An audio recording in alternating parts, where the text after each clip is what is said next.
नमस्कार। Share market के 5वें सेशन में मैं आप सभी का हार्दिक स्वागत करता हूं। पिछले सेशंस में हमने 4 प्लैनेट कवर किए थे, रवि, चंद्र, बुध और शुक्र। अब आइए जानते हैं बाकी के प्लैनेट्स के बारे में।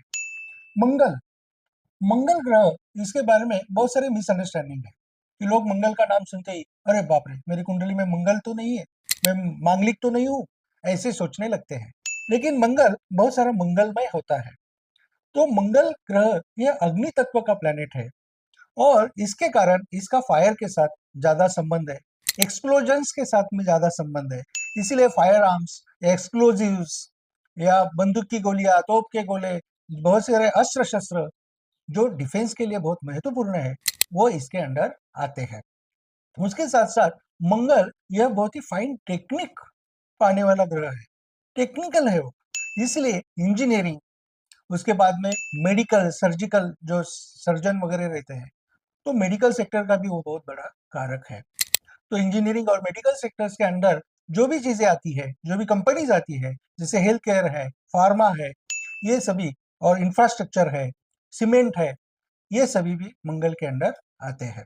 उसके बाद में एसिडिक है वो, तो एसिड से निगड़ित जो भी सेक्टर्स है, वो भी सब वहाँ पे आते हैं।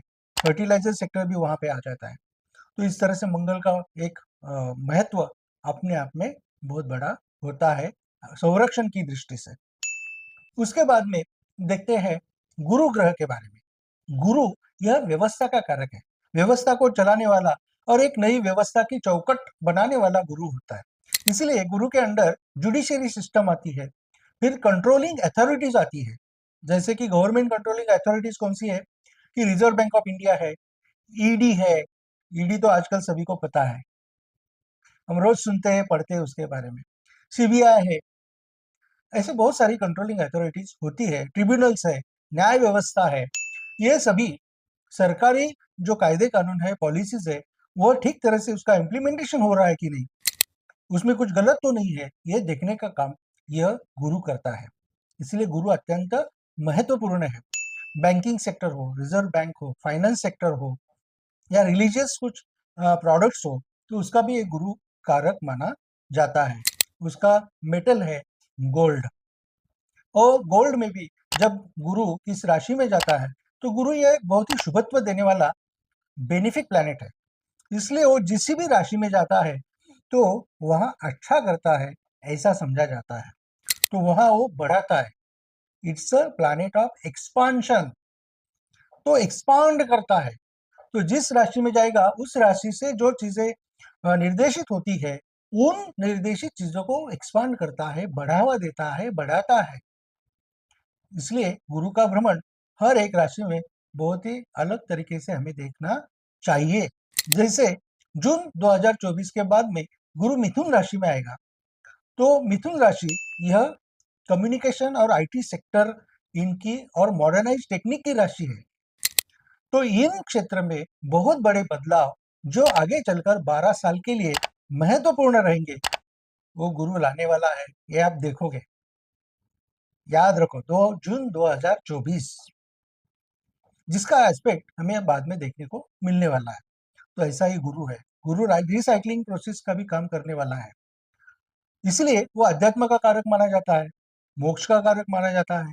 उसके साथ में इंपोर्ट एक्सपोर्ट और समंदर से प्राप्त होने वाले जो भी चीजें हैं, प्रोडक्ट्स है, उसका भी कारक माना जाता है। उसके बाद में देखते हैं शनि। शनि महाराज को भी बहुत लोग डरते हैं रे बाबा, लेकिन डरने की बात नहीं है, क्योंकि शनि में भी अपार संपत्ति छुपी हुई है। खाली वो ऊपर हमें देखने को नहीं मिलती, जिसके लिए हमें नीचे खोदना पड़ता है, या तो आकाश में ढूंढना पड़ता है। क्योंकि शनि की राशि मकर राशि, वह धरती के अंदर का संपत्ति दर्शाती है, और कुंभ राशि आकाश की संपत्ति दर्शाती है। तो मकर राशि में क्या क्या आता है, माइंस, माइंस से रिलेटेड जो भी चीजें हैं, जैसे कोल है, क्रूड ऑयल है, नेचुरल गैस है, बहुत सारे, स्टील है, आयरन है, बहुत सारे मेटल्स है। उसके बाद में फोसाइल्स है, लेदर है, फुटवेयर है, ये सभी चीजें, और पेट्रोकेमिकल सेक्टर, ये पूरा शनि के अंडर आता है। और उसके साथ साथ एविएशन सेक्टर है, जो कि उसके कुंभ राशि के अंडर आता है। मोस्ट मॉडर्नाइज टेक्निक्स है, रिसर्च एंड डेवलपमेंट है। तो शनि तत्व यह लॉन्ग विजन के लिए सबसे इंपॉर्टेंट है। और एक लॉन्ग विजन तय करके, गोल सेटिंग करके वहां तक हमें पहुंचना है, ये अगर तय करके शनि चलेगा तो उसे जरूर बहुत बड़ा यश मिलता है। उसके लिए शनि बहुत अच्छा होता है। कंसिस्टेंसी, कंटिन्यूटी से काम करने वाला, बिना थके, बिना कोई घड़ियाल देखे, कुछ भी विचार न करते हुए अपनी जो भूख है, प्यास है, उसको भूलते हुए काम करने वाला शनि होता है। इसीलिए वो बहुत सबसे बड़ा रिसर्च एंड एनालिस्ट है, शास्त्रज्ञ है।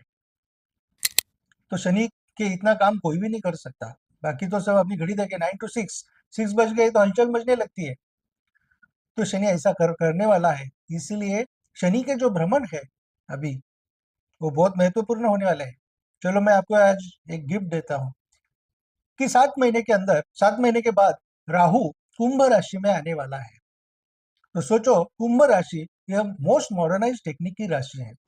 तब आर्टिफिशियल इंटेलिजेंस का जो एक नजारा आपके सामने आएगा ना, एक बहुत बड़ा होगा और क्रांतिकारक होगा। तो उसके लिए अगर आप अभी से तैयार हो, प्लान करोगे, तो आपको शेयर मार्केट में बहुत बड़ा लाभ होगा।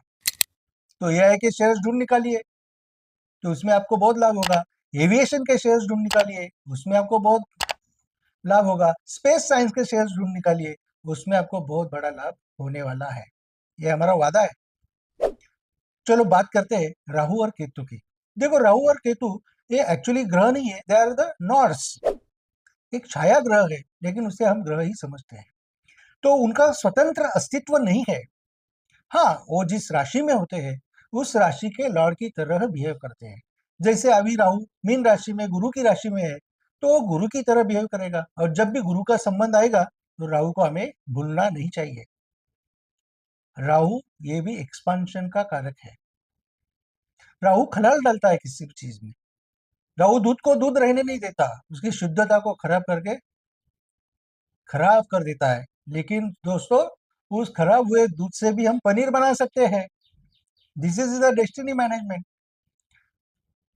तो उससे पनीर बनाओ।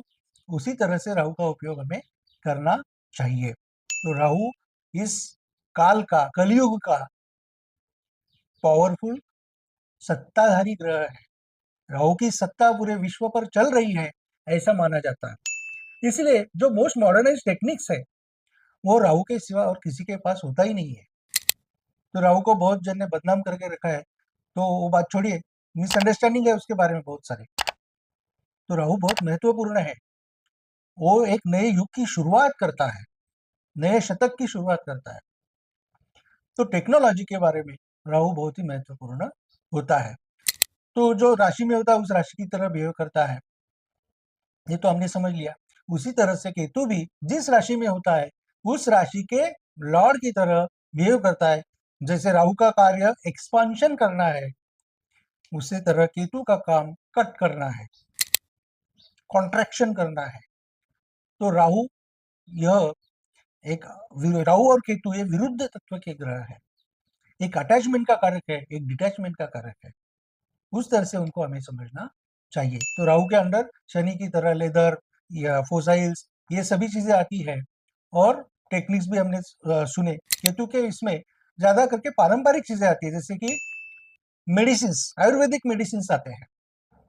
उसके बाद में बाकी जिस ग्रह के राशि में बैठा है वो आते हैं। जैसे अभी बुध की राशि में केतु बैठा है, तो बुध की जो राशियां निर्देशित करती है, आईटी सेक्टर है, कम्युनिकेशन है, वगैरह वगैरह, तो उसमें वह भले बुरे परिणाम देने की क्षमता रखता है। इस तरह से राहु और केतु को भी हमें समझना चाहिए।